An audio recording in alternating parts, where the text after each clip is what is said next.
John. Trying to fight fire with fire.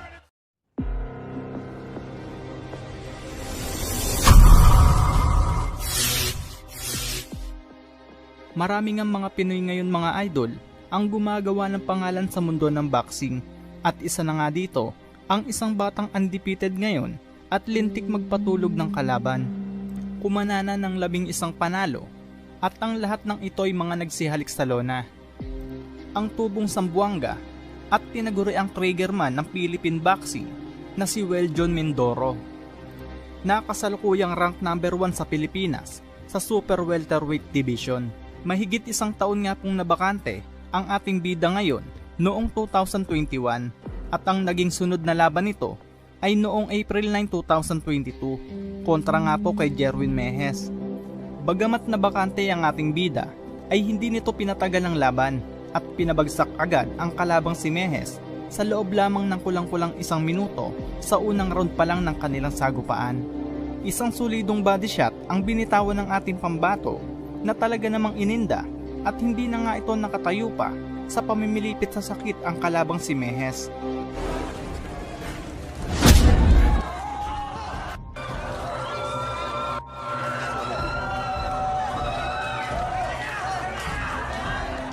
Makalipas lamang po ang 4 na buwan mga idol, lumabang muli si Weljon Mindoro at dito nga po ay nakaharap niya ang isang veteranong Pinoy fighter na si Jason Egarra.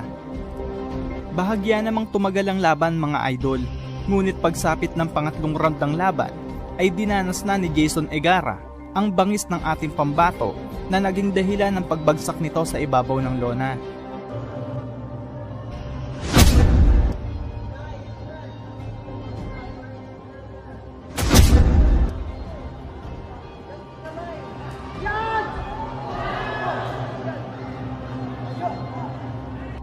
Pero nakatayo pa naman ito at ipinagpatuloy ang laban hanggang sa pang-6 na round.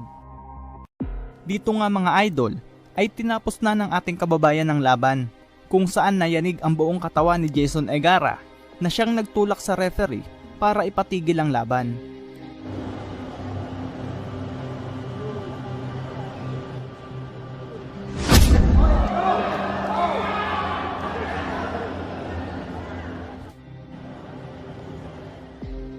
At bago pa man magtapos ang taong 2022, ay nabigyan pa ng isang laban ng ating bida noong October 23, 2022, kung saan nakasagupa niya si John Jesse Ibgos.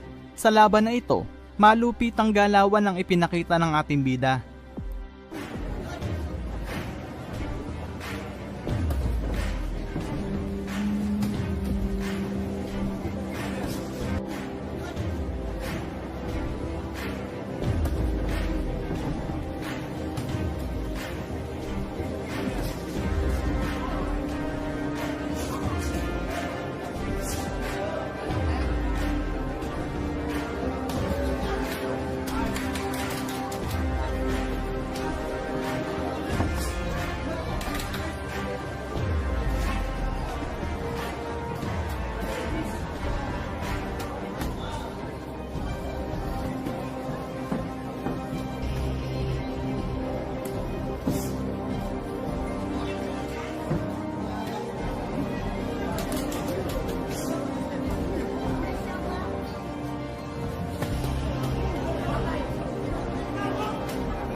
Mga kombinasyon sa ulo at katawan ang malaking natamong pinsala ng kalaban kung saan isinukunan ng corner ni Ibgos ang laban.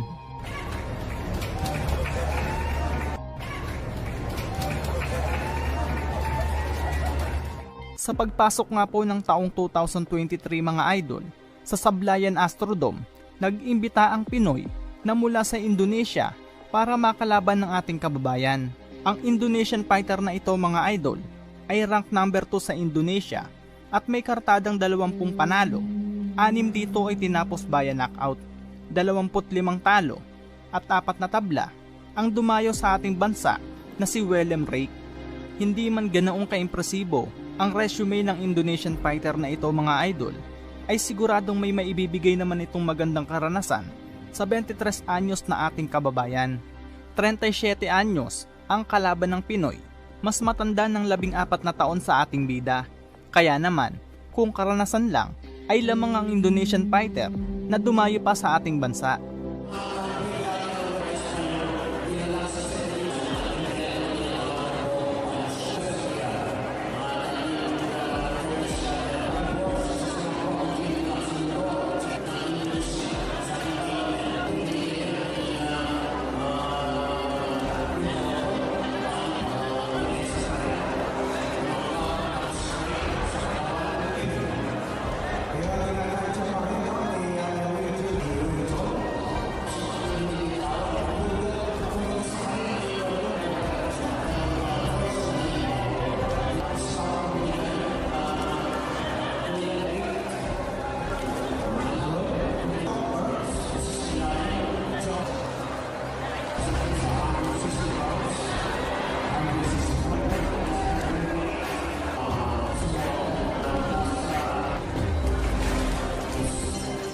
Sa pangalawang round mga idol, ay tila seryoso na at agresibo na ang ating bida. Kaya naman, mga solido at mabibigat na suntok ang mga binibitawan nito sa dayong kalaban. Dito nga po, ay nagmumukbang ang Indonesian fighter ng kaliwat kanang suntok mula sa ating kababayan.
Sa pangatlong round naman mga idol, ay hindi na nga pinagbigyan ng Pinoy ang kalaban, kung saan pinaulanan ng mga kombinasyon na suntok ang Indonesian fighter at bumagsak ng nakadapa at hindi na nga po tumayo ang dayong kalaban.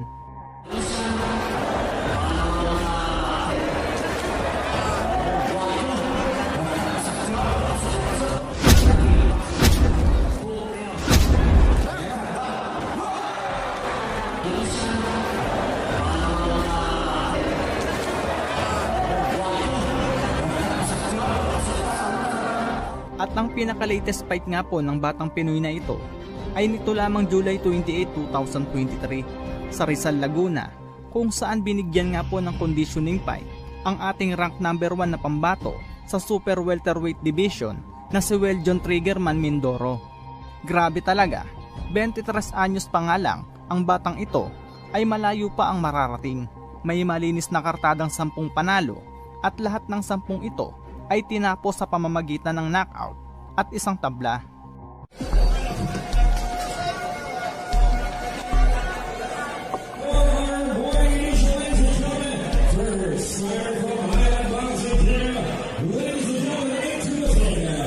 Sa laban nga na ito ay isang Hapon na makakaharap ng ating bida, at ito nga po ay si Mau Tameda na may kartada nga pong 3 panalo, 14 na talo at 2 tabla. Sa umpisa nga po ng bakbakan mga idol, ay nagpakita agad ng agresibong atake ang dayong Hapon. Final weight division.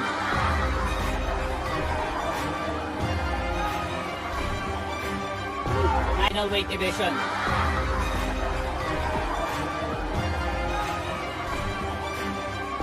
Nice 1-2 by Mindoro.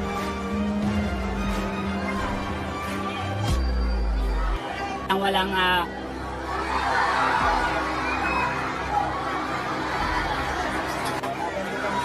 nice body by Mindoro. Pumasok din rin yung overhand ni Tameda. Mindoro against the rope, pero naging counting mo siya na wala. Makalipas nga lang po ang 1 minuto mga idol, ipinakita na ng Pinoy ang bangis nito sa mga manonood ng araw na iyon at kung paano pinabagsak ang Hapon na kalaban. Nice 1-2 by Mindoro! Camila is down! Camila is down! Yes! Balance. Sa mulingang pagtayo ng Hapon ay tila hirap na itong makarecover at mas lalo pa nitong minukbang ang mga solidong kombinasyong atake ng Pinoy fighter. Mindoro looking to fight agad ha.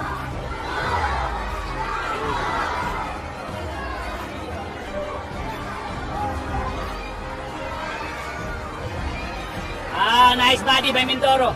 Follow by your uppercut. What a right by Mindoro! At sa mga sunod-sunod na uppercut ng Pinoy, ay muling humalik sa lona ang Hapon na naging hudyat ng pagtatapos ng laban. Hanggang sa kasalukuyan mga idol, ay nananatili pa ding undefeated ang ating kababayang si Weljon Mindoro. Bit-bit ang bagong kartada na 11 panalo na may 11 knockout at 1 tabla. At ang pinaka-latest fight nga nitong ating kababayang si Weljon Mindoro mga idol ay nito lamang July 10, 2024 kontra sa pambato ng United Kingdom na si Tyler Goodjan.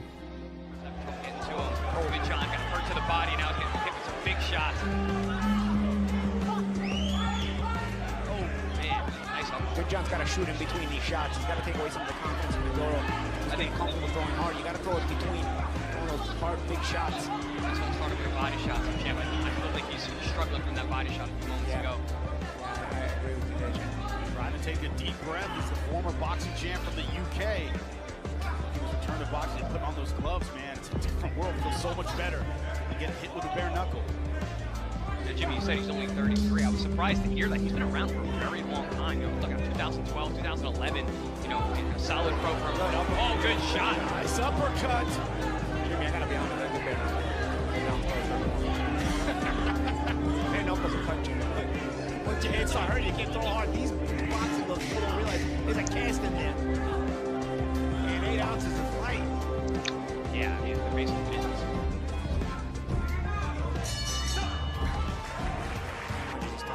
Start up round number 2. 100% knockout rate for Mindoro. Goodjon, of course, been the distance. Won his career 9 times in victory. He's won by decision. His 13 wins. He's an 18-fight pro, showing that experience that he has. He's got the 6 bare knuckle fights as well, so a ton of experience with Goodjon, and he's trying to use that and take advantage of it. He's got confidence. Listen, he's landing some hard shots. Mindoro now is like, all right, I got a crazy guy in front of me. Also, he's backing the puncher up. A lot of times punchers don't punch the same way when they're on their back foot. Oh, and now in Goodjon, he's getting confident, doubling up on the left hook. Oh, good uppercut there from Mindoro. Both uppercuts from both of these guys very, very sharp. You know, Mindoro, you gotta understand, he's got all these knockout wins. He might be the kind of guy who also has been used to hitting guys like this and they go away. And instead, Goodjon not only hasn't gone away, he's getting in his face. There's a psychological ploy here that also starts to wear on you. So Mindoro, you know, this is part of the maturing process as well. You got to deal with guys like this. Sometimes you're not going to be able to get rid of them.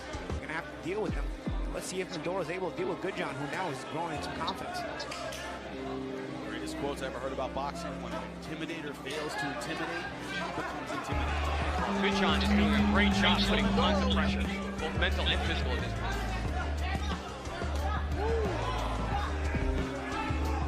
Slick upper body move from Goodjon, man. He's keeping that head moving, not making himself easy. That's a good idea for Mindoro to go back to that body the way he just did. He started out with a good body attack around 110, kind of got away from it. Now, a few seconds ago, kind of went back to it. I think that's probably the best plan of case of attack for Mindoro. You guys talk about that should shot from Mindoro. Down goes Goodjon. Popping up a little too early.